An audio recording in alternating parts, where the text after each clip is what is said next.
This is SMNI News Channel. Truth that matters.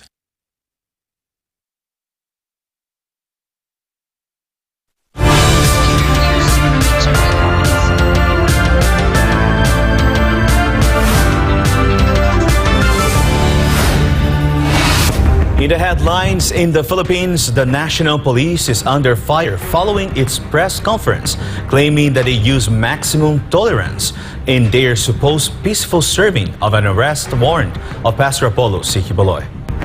The Kingdom of Jesus Christ has refuted this and presented evidence contradicting the PNP's claims, where footage shows that the heavily armed group forcibly entered the compounds and hurt several missionaries, including women.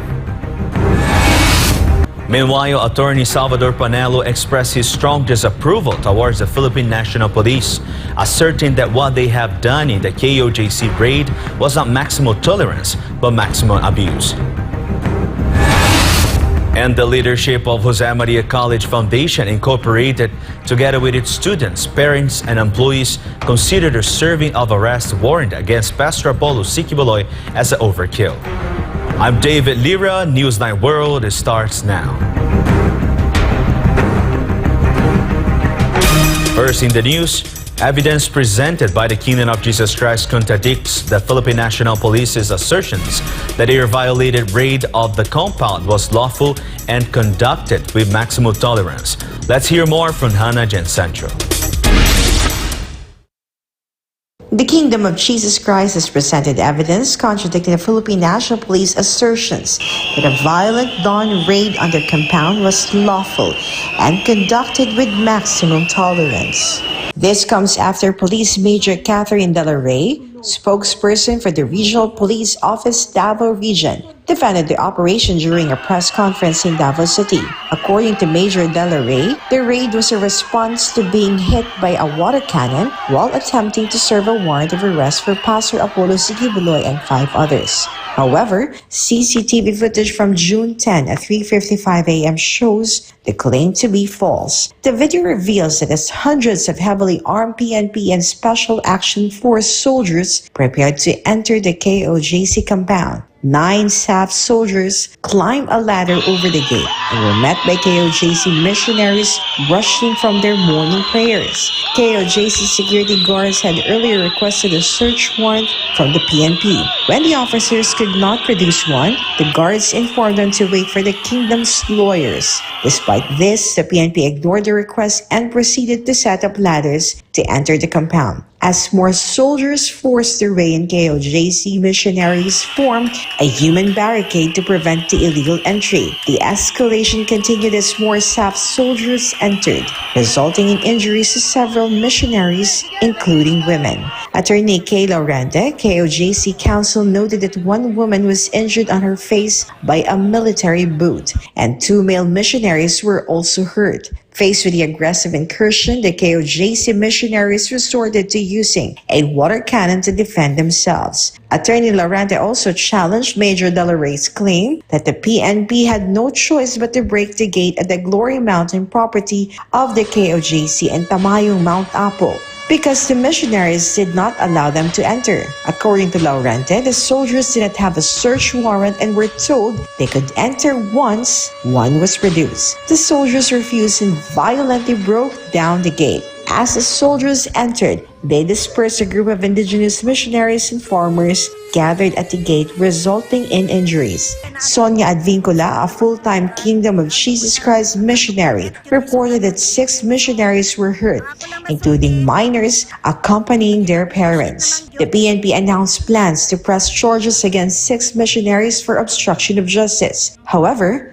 Attorney Laurente argued that the PNP handcuffed the indigenous missionaries who were merely protecting their homes and church. Minors were also among those handcuffed. Attorney Laurente clarified that once KOJC lawyers arrived at the Davao City compound, they verified the arrest warrant and supervised the entry of officers, demonstrating no intent to obstruct justice. For God and beloved country, the Philippines, this has been Hannah Sancho, SMNI News.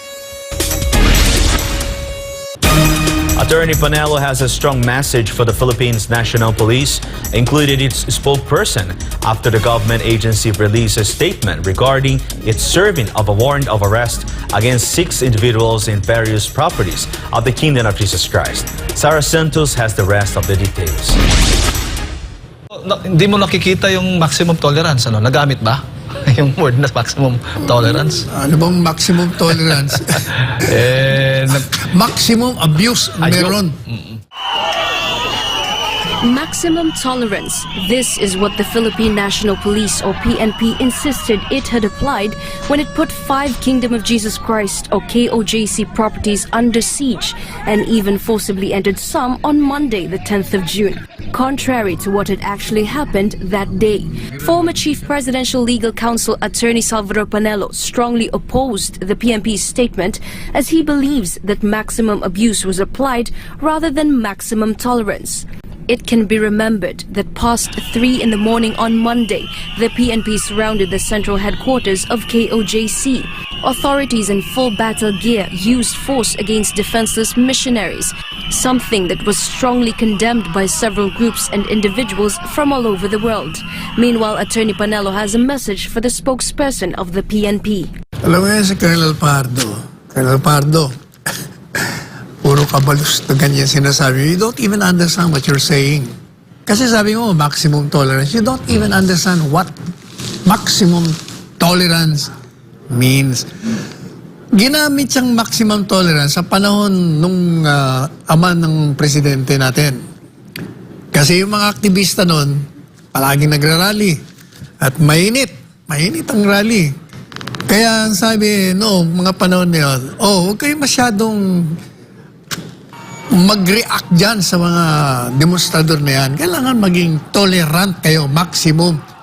Applicably lang ho yan. That is only applicable if there is demonstrators, restive, at maiinit, at gustong, kumbaga, palaban. Hindi nga applicable dun sa ginawa ninyo sa Kingdom of Jesus Christ. Kasi wala nga eh. Walang ganon. So, how can you say na kailangan maging maximum tolerance? Yung mga pinagsasabi mo, Colonel Pardo, abogado ba ito? Abogado ka pa naman. Bago kayo magsalita, kasi intindihin nyo muna yung mga inilalabas sa inyong mga bibig. Salungat, attorney, sa mga nangyayari Hindi dito. lang salungat, di nga nila naiintindihan kung ano pinagsasabi nila eh. Oo nga. Attorney Panelo also stressed that should the same incident reoccur, then the police must arrest the commander for giving the wrong orders. Panelo added that the camp of KOJC can even file cases of conspiracy against the authorities.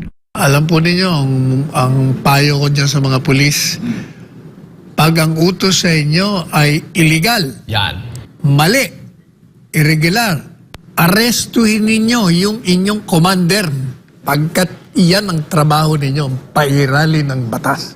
Saka may sinumpaan sila eh. Pag inutusan ho kayo ng Chief of Police, Director ng PNP, Provincial Director, Chief of Police, na irregular, illegal, arestuhin nyo. Ang dami-dami nyo eh.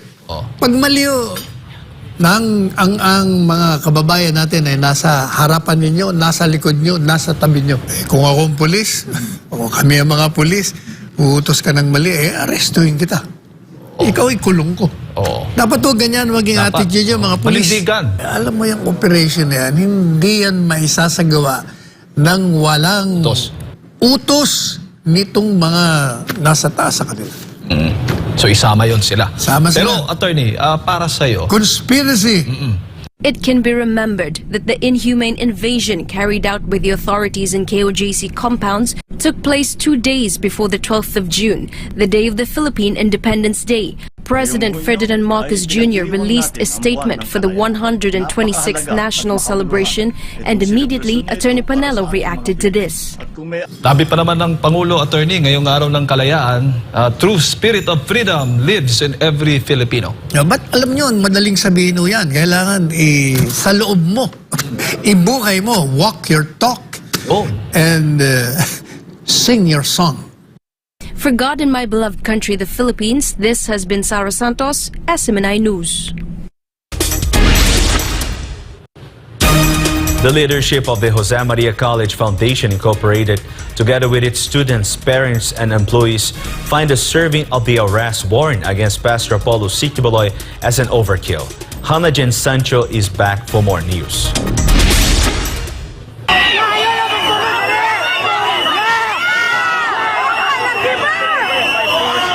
Violence has no place in institutions such as schools. This was emphasized by the leadership of the Jose Maria College Foundation Incorporated following the violent entry of police into the Kingdom of Jesus Christ compound in Davao City, where the school is also located. The JMCFI condemned the unnecessary police acts, especially that our institution is a separate entity, and at the same time, our institution is an academy.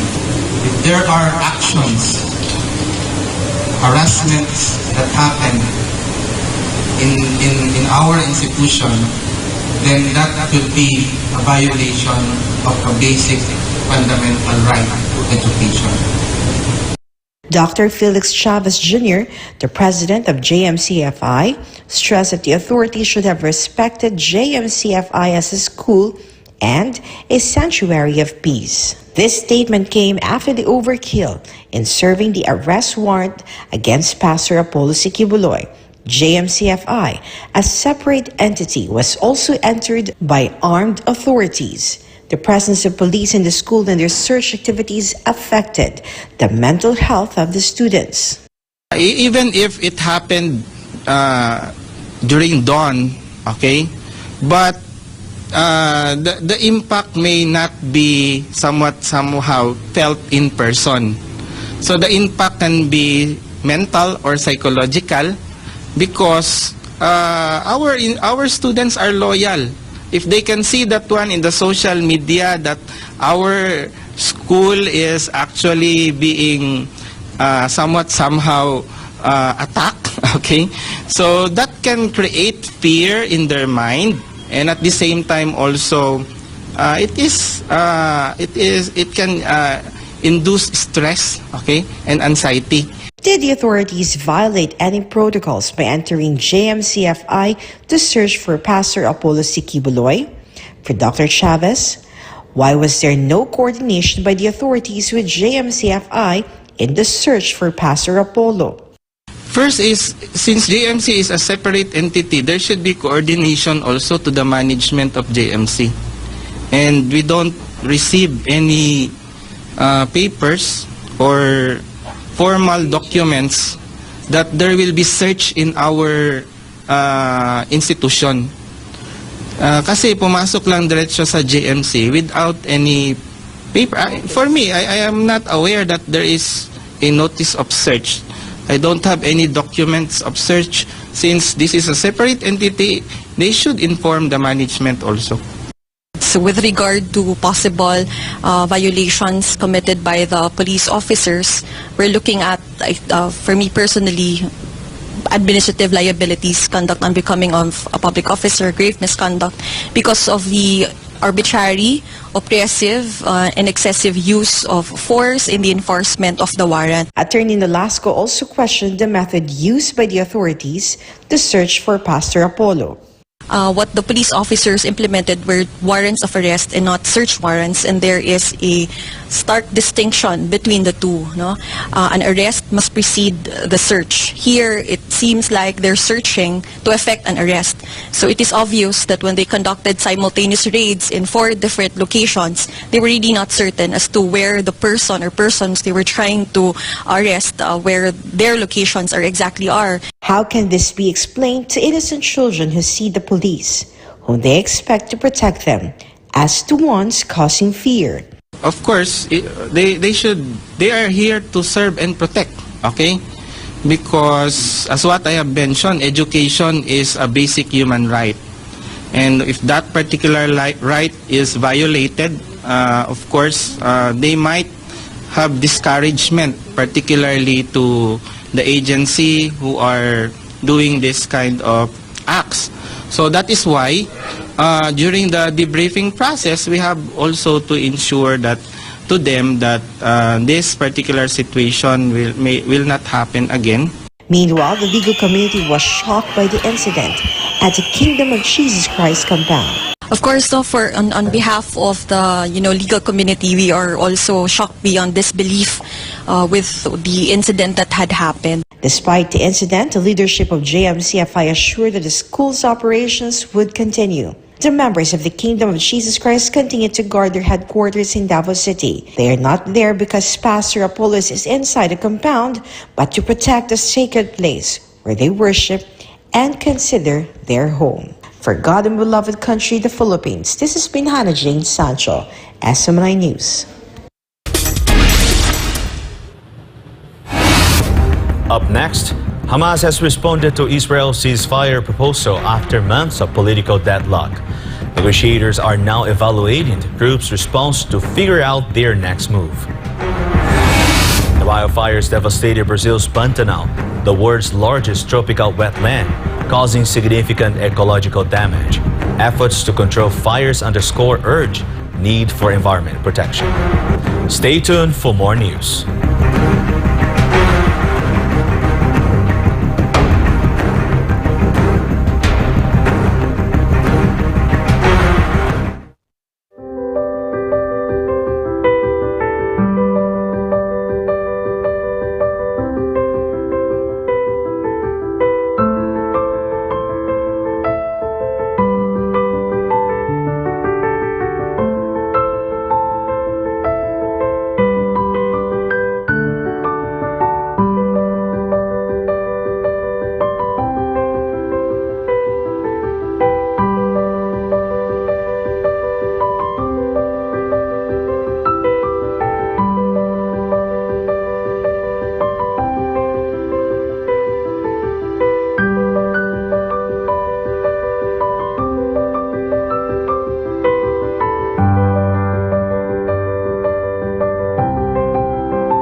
Hamas has responded to Israel's ceasefire proposal after months of political deadlock. Negotiators are now evaluating the group's response to figure out their next move. Grateru Omori has the story. The Egyptian Foreign Ministry revealed it has received feedback from Hamas concerning Israel's proposal for a ceasefire, including the amendments offered by the group for hostage exchange. Mediators will study the response to plan their next move before coordinating with the parties concerned. Mediators from Egypt and Qatar are at the forefront of the ongoing ceasefire talks. In the last round of talks held last month, Israel demanded that Hamas release 33 living hostages, women, female soldiers, men over 50, and men who are in serious health conditions. However, Hamas said they could only release 18 hostages and offered to return the bodies of 15 dead hostages to reach the number demanded by Israel. In exchange for hostages held captive by Hamas, Israel must release hundreds of Palestinian prisoners and slowly remove Israeli troops from the Gaza Strip to allow the flow of humanitarian aid and the return of civilians to their homes. Hamas previously warned to suspend all negotiations for a ceasefire once Israel attacks Rafah. However, mediators are slowly able to reach a breakthrough after months of stalled negotiations. Reporting from Dubai, I'm Gatero Omori, your Global Citizen Correspondent for SMNI News Channel. Brazil's Pantanal was a scene of devastation as wildfires raged through the world's largest tropical wetland. Federico Veloso will tell us more. Firefighters race against time to save what's left of the world's largest tropical wetland as raging wildfires put Brazil's Pantanal under severe threat. The unrelenting blaze burned close to 32,000 hectares in the state of Mato Grosso do Sul. The unique ecosystem is home to thousands of species of plants and animals. These include threatened and almost extinct species like jaguars, giant anteaters, giant river otters, marsh deer, and the largest species of parrot. Brazil's Pantanal has been declared a UNESCO World Heritage Site since 2000. It has encountered out-of-control fires in recent years. Experts warn that the blazes in 2024 are worse than the blazes in 2020, when about 30% of the Pantanal burned. Data from Brazil's National Institute for Space Research said the number of fires from the start of the year up to the 9th of June has been 935% higher than in the same period in 2023. The series of wildfires in Mato Grosso do Sul state urged authorities to declare an environmental state of emergency in April. Scientists said that the blazes were due to an unusually strong El Niño pattern worsened by climate change. This has been Federico Veloso, your global citizen correspondent for SMNI News. Prosecutors in South Korea indicted the leader of the country's main opposition party due to the alleged unauthorized transfer of funds to North Korea. Sheila Lee has the report. Lee Jae-myung, the leader of the main opposition Democratic Party, is in hot water after being accused of sending unauthorized funds to North Korea. Prosecutors accused the opposition leader of asking apparel maker Sangwangbul Group to illegally transfer $8 million to North Korea between 2019 and 2020. The incident allegedly happened when Lee was still governor of Gyeonggi Province. The opposition leader was also accused of asking the vice governor's help to facilitate his visit to Pyongyang in exchange that he will guarantee Sangwangbul's business in North Korea. Lee was a top contender for president in 2027, especially when his opposition won the parliamentary elections in April. An advocate of a universal basic income, the 59-year-old opposition leader won the hearts of the general public after he proposed a total of 13 trillion won or $9.5 billion in cash handouts to citizens as a way to revive the economy. Lee made headlines after being stabbed in the neck during a visit in the southern port city of Busan in January. A 67-year-old man approached him under the disguise of asking for an autograph before stabbing him with an 18-centimeter knife. Reporting from South Korea, this is Sheila Lee, your global citizen correspondent for God and our beloved country, the Philippines. Before we end, may you be inspired with the words of the Son.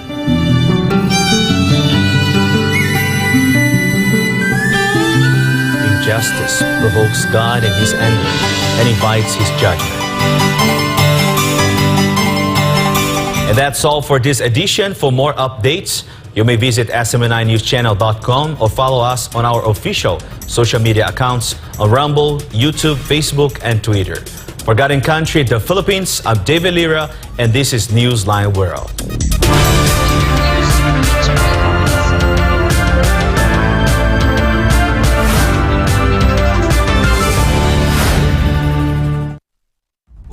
Subscribe to SMNI News Channel and turn on the notification bell to keep you up to date. Also visit our official social media accounts and join our community on Viber and Telegram.